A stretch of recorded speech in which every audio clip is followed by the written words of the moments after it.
আসসালামু আলাইকুম viewers.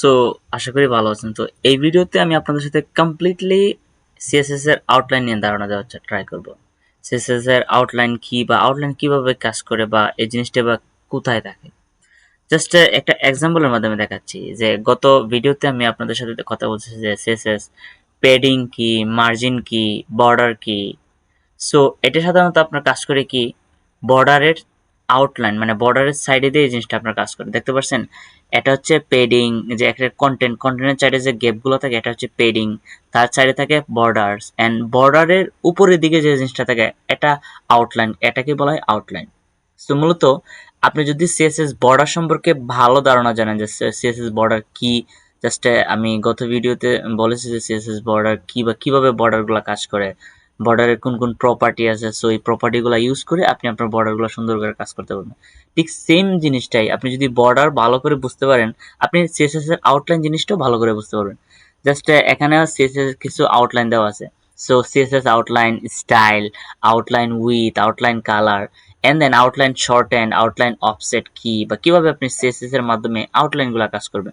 Just আমি জিনিসটা কিভাবে কাজ করে এই জিনিসটা এখন দেখাবো। Just here I am. So এখান থেকে কোরিডোর থেকে জাস্ট আমি এইচটিএমএলটা নিয়ে আসছি। আমি যদি লিখে যে সিএসএস আউটলাইন, জাস্ট আমি যদি কন্ট্রোল সেভ করি এন্ড দেন আগে আমি সিএসএস এর লিংকটা করে দিই। সো লিংক, জাস্ট লিংক করে দিব স্টাইল ডট সিএসএস। জাস্ট আমি যদি এখান থেকে লিখি, এখান থেকে আমি দেখি যে কিছু নাই, জাস্ট আমার সিএসএস আউটলাইনে জাস্ট টাইটেলটা চলে আসছে। সো এখান থেকে জাস্ট আমি একটি বক্স বানাই, জাস্ট আমি লিখলাম যে ডিপ। ডিপ লেখার পরে আমি জাস্ট এখানে কিছু টেক্সট দিই বা জাস্ট একটা হেডিং ট্যাগ দিলাম। হেডিং ট্যাগ দিলাম যে this this is head tag and then আমি এখানে লিখলাম যে পি ট্যাগ। জাস্ট আমি এই জিনিসটা লিখে যে পি দিয়ে আমি লিখলাম যে this is P tag. Just এটা লেখার পরে আমি জাস্ট আরো কিছু লিখে দেয় P tag is paragraph, paragraph লেখার পর আমি কোনো সেভ দিলাম।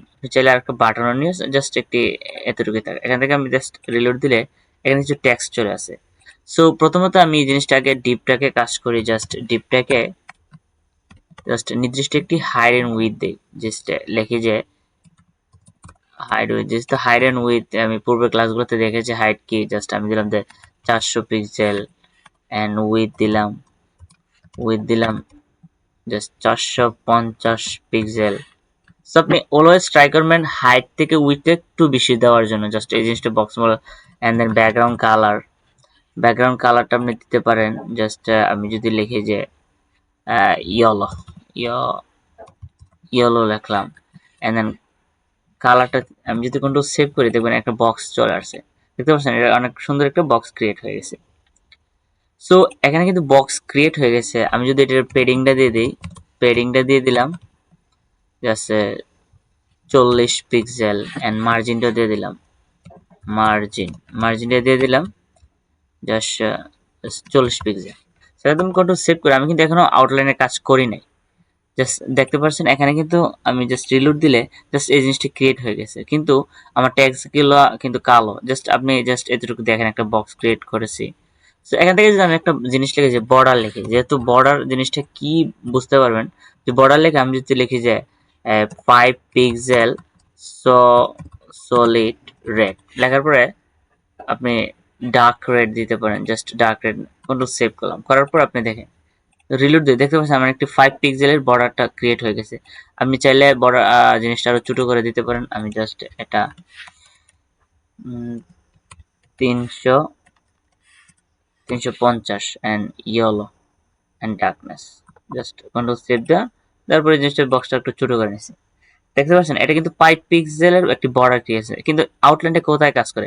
বর্ডারের চারদিকে এটা আউটলাইনটা কাজ করে। যদি আউটলাইনটা আমি দেখাই যে জাস্ট এখান থেকে 5 পিক্সেলের জায়গায় দিলাম 10 পিক্সেল দেওয়ার পরে আমি যদি এটা দেখি দেখতে পাচ্ছেন এটা বর্ডারটা একটু মোটা হয়ে গেছে।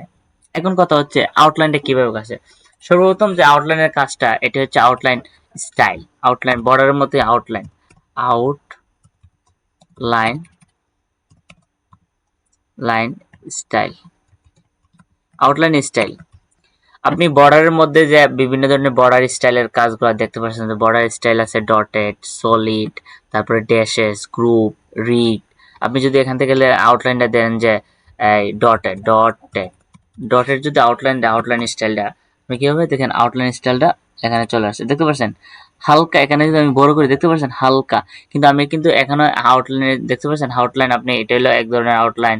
তারপরে আপনি যদি সলিডও ব্যবহার করতে পারেন, সলিড যদি দেন দেখতে পাচ্ছেন আউটলাইনটা অনেক সলিড হয়ে যাবে।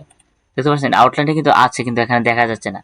আপনি চাইলে কি করতে পারেন, আরেকটি প্রপার্টি আছে আউটলাইনের, যে কালারটা ব্যবহার করতে পারেন।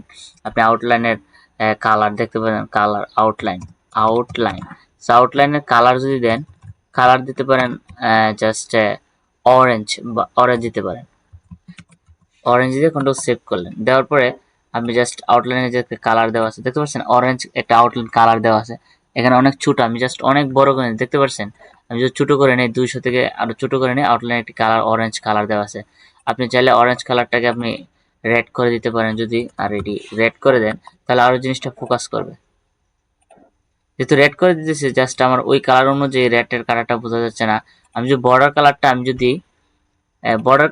যদি হোয়াইট করে দিই, জাস্ট হোয়াইট হোয়াইট করে দিলাম, হোয়াইট করে দিয়ে কন্ট্রোল সেভ করলাম। আমি যদি বর্ডারটা দেখতে পাচ্ছেন হোয়াইট কালার চলে, দেখতে পাচ্ছেন বর্ডারটা কিন্তু হোয়াইট, কিন্তু কেন আমার স্ক্রিনটা ইয়ার কারণে আমার জিনিসটা বোঝা যাচ্ছে না। হোয়াইট কালারটা আমি অন্য একটা কালার দিয়ে দিই, জাস্ট বর্ডার কালারটা আমি যদি অন্য একটা কালার দিই, আমি যদি একটু হোয়াইট হোয়াইট না করে আমি যদি লিখি যে পার্পল পার্পল পার্পল কালার দিলাম, দেওয়ার পরে আমি যদি এখান থেকে আমি যদি রিলোড করি, একটা কালার চলে আসে, কিন্তু আমার কি হচ্ছে যে আমার আউটলাইনের যে কালারটা এটা কি রেড কালার। সো আপনি চাইলে আউটলাইনের যে আউটলাইন স্টাইল ব্যবহার করছি সলিড, আপনি চাইলে এখান থেকে লিখতে পারেন যে ডটেড বা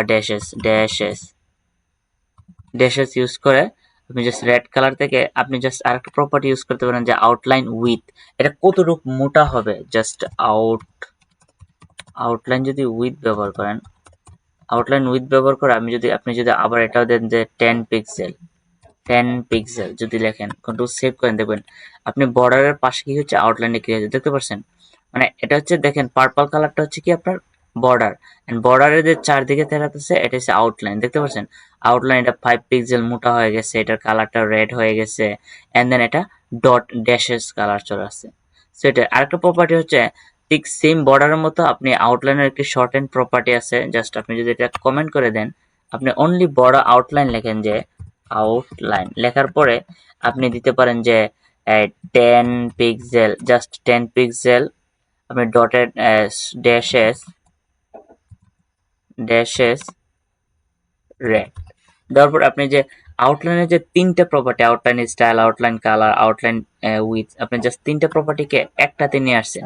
আমি যদি ঠিক সেভ করি, জাস্ট কোনো পরিবর্তন দেখবে না, কারণ কি আমি জাস্ট এখানে যে তিনটা প্রপার্টি আছে ড্যাশেস রেড সলিড, দেখতে পাচ্ছেন 10 পিক্সেল তারপরে হচ্ছে ড্যাশেস এন্ড রেড। আমি যদি এই ড্যাশেসটা সলিড করে দিই বা ডটেড করে দিই, ডটেড করে দিই, দেখবেন ডট ডট চলে আসবে, দেখতে পাচ্ছেন এটা ডটেড কালার চলে আসে।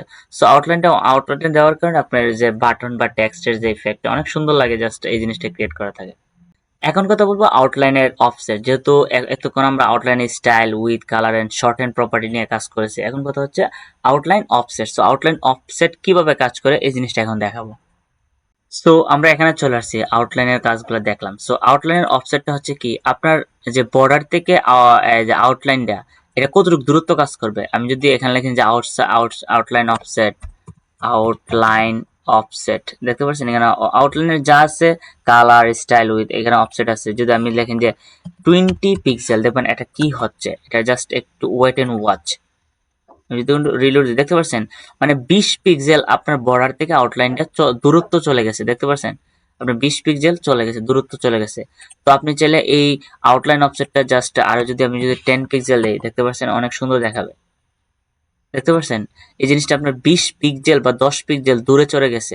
সো আপনি চাইলে এই প্রসেসগুলো, আউটলাইনের এই প্রসেসগুলো ব্যবহার করে সুন্দর সুন্দর ডিজাইনের বক্স ক্রিয়েট করতে পারবেন। দেখা গেল এমেজিং হয়। আপনি HTML এবং CSS দিয়ে বিভিন্ন ধরনের ডিজাইন করতে পারেন। যেহেতু পৃথিবীতে যত ধরনের ওয়েবসাইট দেখেন না কেন সবগুলো কিন্তু আপনার HTML এবং CSS দিয়ে ক্রিয়েট করা।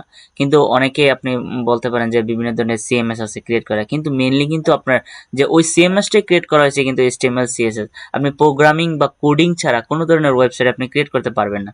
কিন্তু আপনি বিভিন্ন ধরনের ওয়েবসাইট বা দেখবেন যে আপনি ওয়ার্ডপ্রেস আছে, বিভিন্ন ধরনের CMS দিয়ে এগুলো ক্রিয়েট করছে, কিন্তু মেইনলি ওই CMS গুলোই কিন্তু আপনার যে প্রোগ্রামিং রিলেটেড বা প্রোগ্রামিং ল্যাঙ্গুয়েজ দিয়ে ক্রিয়েট করে আপনার HTML CSS and programming language উভয় একটা কম্বিনেশনের মাধ্যমে CSS বানাইছে, যাতে আপনি সহজেই ওয়েবসাইট বানাতে পারেন। কিন্তু যেহেতু আমরা যে কোডিং স্ট্রাকচারটা কি বা কোডিং দিয়ে কাজ করে কিভাবে এই জিনিসটা শিখেছি, তো আপনি চাইলে সুন্দর সুন্দর ওয়েবসাইট ডিজাইন করতে পারবেন। কিন্তু CMS এর মাধ্যমে কিন্তু আপনি আপনার রিকমেন্ডেশন দিয়ে ওয়েবসাইট ক্রিয়েট করতে পারবেন না। কিন্তু আপনি যদি HTML CSS এবং প্রোগ্রামিং ল্যাঙ্গুয়েজ শিখে দেখবেন আপনি বিগেস্ট অনলাইন বা বিগেস্ট একটি ওয়েবসাইট ক্রিয়েট করতে পারবেন। তো আশা করি এই ভিডিওটি হেল্পফুল হয়েছে। সো প্লিজ ভিডিওতে একটি লাইক দিবেন অ্যান্ড দেন কমেন্ট করে জানাবেন যে ভিডিওটি কেমন লেগেছে। So best of luck.